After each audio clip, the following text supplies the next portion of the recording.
आज ही Doubtnut app download करें। Doubtnut पर होगा अब आपके सभी मैथ्स, केमिस्ट्री, फिजिक्स और बायोलॉजी डाउट्स का सफाया। बस अपने क्वेश्चन की फोटो खींचो, उसे क्रॉप करो और तुरंत वीडियो सोल्यूशन पाओ। Download now. क्वेश्चन में पूछा जा रहा है write with the help of a schematic diagram the location and the role of the following in a transcription unit promoter structural gene and terminator. तो यहाँ पर हमें पता है जो हमारी ट्रांसक्रिप्शन यूनिट है असल में इसमें होता क्या है, इसमें असल में होता है जीन। ठीक है, जीन हमें पता है डीएनए का वो पार्ट होता है जो कि एक्सप्रेस होने लायक है या फिर एक्सप्रेसिबल फॉर्म ऑफ डीएनए है। ठीक है, तो ये बेसिकली क्या होता है ट्रांसक्रिप्शन, यहाँ पर जीन जब ट्रांसक्राइब करेगा तो ये हमें पता है ट्रांसक्रिप्शन के बाद ये बन जाएगा हमारा एक एमआरएनए और ट्रांसलेशन के बाद ये बन जाएगा हमारा प्रोटीन। हमें यहाँ पर अभी बात करनी है सिर्फ ट्रांसक्रिप्शन यूनिट की, तो बेसिकली हमें यहाँ पर समझना है क्या ट्रांसक्रिप्शन। ठीक है, ट्रांसक्रिप्शन में अगर मैं आपको बताऊं तो होता क्या है, होता है बेसिकली हमारा आरएनए पॉलीमरेज। जो हमारा डीएनए डिपेंडेंट आरएनए पॉलीमरेज है वो हमारा क्या करता है, इस जीन को रीड करेगा और इसके अकॉर्डिंग यहाँ पर आरएनए के जो हमारे न्यूक्लियोटाइड होते हैं, जैसे कि हमें ये पता है कि इसमें यहाँ पर यूरासिल होता है थाइमीन की जगह पे। ठीक है, तो ये हमारा यहाँ पर डिफरेंस आ जाता है जब आरएनए पॉलीमरेज वर्क करता है। तो यहाँ पर बेसिकली ये होता है, मैं आपको एक ट्रांसक्रिप्शन यूनिट बता के दिखा देता हूँ। यहाँ पर ये मान लीजिए ये हमारा क्या है, ये हमारा जीन है। ठीक है, अब इस जीन में हमें यहाँ पर क्या है, ये मान लीजिए ये है हमारा 3' या फिर 3' एंड है और ये क्या हो जाएगा 5' एंड। फिर इसके बाद यहाँ पर ये 5' एंड होगा और ये होगा 3' एंड। अब यहाँ पर अगर मैं आपको बताऊं तो जो प्रमोटर रीजन है वो कुछ इस प्रकार का होता है यहाँ पर। ठीक है, तो ये क्या है, ये है हमारा प्रमोटर। ठीक है, ये प्रमोटर एक रीजन है हमारे इस जीन पर जिसकी आगे हम बात करेंगे फंक्शंस जब हम देखेंगे। अभी हम लोकेशन देख लेते हैं। फिर इसके बाद यहाँ पर ये जो साइट है पूरा का पूरा, ये जो आपका ये पार्ट है, ये होता है हमारा क्या, एक स्ट्रक्चरल जीन। ठीक है, ये स्ट्रक्चरल जीन हो जाता है और इसके एंड में यहाँ पर क्या होता है, यहाँ पर होता है हमारा टर्मिनेटर। ठीक है, तो ये क्या है, ये पार्ट है हमारा टर्मिनेटर का। ठीक है, अब आइए बात कर लेते हैं कि इनके फंक्शंस क्या हैं। ठीक है, तो यहाँ पर हम अगर देखें तो प्रमोटर का रीजन यहाँ पर जो होता है इसी पर अटैच होता है हमारा क्या, इसी पर अटैच होता है हमारा आरएनए पॉलीमरेज। ठीक है, आरएनए पॉलीमरेज जो है डीएनए डिपेंडेंट आरएनए पॉलीमरेज वो अटैच होता है प्रमोटर के रीजन पर। फिर इसके बाद ये यहाँ पर एक्शन शुरू करता है अपना। तो हमें पता है ट्रांसक्रिप्शन हमारी 3' to 5' चलती है।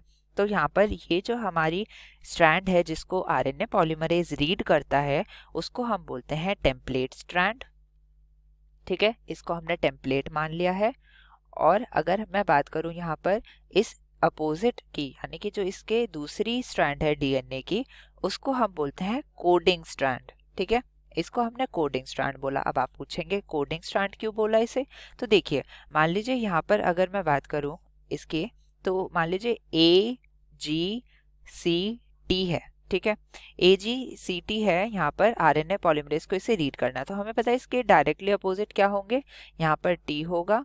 ठीक है, यहाँ पर T होगा, यहाँ पर C होगा, यहाँ पर G होगा और यहाँ पर A होगा। ठीक है, अब मैं अगर यहाँ पर एक mRNA बनाऊं, ठीक है, हमें पता है ट्रांसक्रिप्शन के बाद mRNA ही बनेगा, तो वो mRNA कैसा होगा देखिए। तो क्योंकि आरएनए पॉलीमरेज इसे रीड करे तो वो इसके कॉम्प्लीमेंट्री बनाएगा एमआरएनए को, तो यहाँ पर ए का क्या लग जाएगा, यू लग जाएगा, क्योंकि हमें पता है यहाँ थाइमिन की जगह यूरेसिल आता है आरएनए में। फिर इसके बाद बन जाएगा हमारा क्या, सी, फिर जी और फिर लास्ट में ए। ठीक है, अब अगर आप देखेंगे यहाँ पे थाइमीन और यूरेसिल के डिफरेंस के अगर आप यहाँ पर छोड़ दें बात, तो यहाँ पर CGA जो है वो हमारा बिल्कुल इसके जैसा दिख रहा है। ठीक है, इस वजह से हमने क्या बोल दिया, इसे कोडिंग स्ट्रैंड बोला।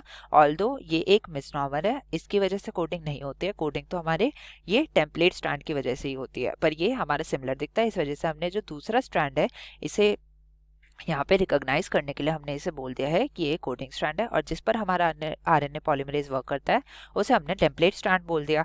अब यहाँ पर आपको बात बता देते हैं बाकी कि फंक्शंस क्या होते हैं। तो प्रमोटर की तो हमने बात कर ली कि इस पे आरएनए पॉलीमरेज आता है। जो हमारा ये स्ट्रक्चरल जीन है, ठीक है, ये क्या था? ये था हमारा स्ट्रक्चरल जीन। स्ट्रक्चरल जीन का यहाँ पर क्या काम होता है? स्ट्रक्चरल जीन का यहाँ पर ये काम होता है कि इसी में एक्सप्रेस जब हो जाता है तभी जाके हमारा प्रोटीन बनेगा। ठीक है, बेसिकली जो हमारा mRNA बन रहा है वो बनता है इसी स्ट्रक्चरल जीन से, और यही हमारा आगे जाके ट्रांसलेट होके बनाता है प्रोटीन। तो बेसिकली ये जो स्ट्रक्चरल जीन है ये हमारा जब इनकोड हो जाएगा इस RNA पॉलीमरेज के द्वारा, जब ये अपना वर्क कर लेगा तो बनता है हमारा mRNA। ठीक है, तो ये हमारा मेन एक एरिया हो जाता है डीएनए का। फिर अगर मैं बात बताऊं टर्मिनेटर का, तो यहाँ टर्मिनेटर की जॉब ये होती है कि अब ये यहाँ पर आरएनए पॉलीमरेज को रिलीज कर दे, क्योंकि यहाँ पे हमारा जीन खत्म हो गया, स्ट्रक्चरल जीन यहाँ पे खत्म हो गया, आगे हमें इसको एक्सप्रेस करवाने की जरूरत नहीं है या फिर एमआरएनए बनाने की जरूरत नहीं है। तो ये टर्मिनेटर जो है इसकी वजह से यहाँ पर जो ये ट्रांसक्रिप्शन का प्रोसेस है ये होता है एंड। ठीक है, तो यहाँ पर हमारा आरएनए पॉलीमरेज अटैच होता है हमारे प्रमोटर पे।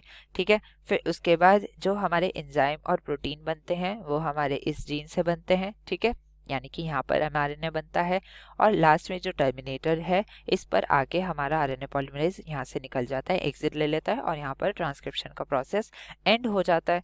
तो ये हो जाता है हमारा आंसर। Thank you. क्लास 6 से 12 से लेके नीट, IIT, जेई मेंस और एडवांस के लेवल तक 10 मिलियन से ज्यादा स्टूडेंट्स का भरोसा। आज ही डाउनलोड करें डाउटनेट ऐप या व्हाट्सएप कीजिए अपने डाउट्स 8400 400 400 पर।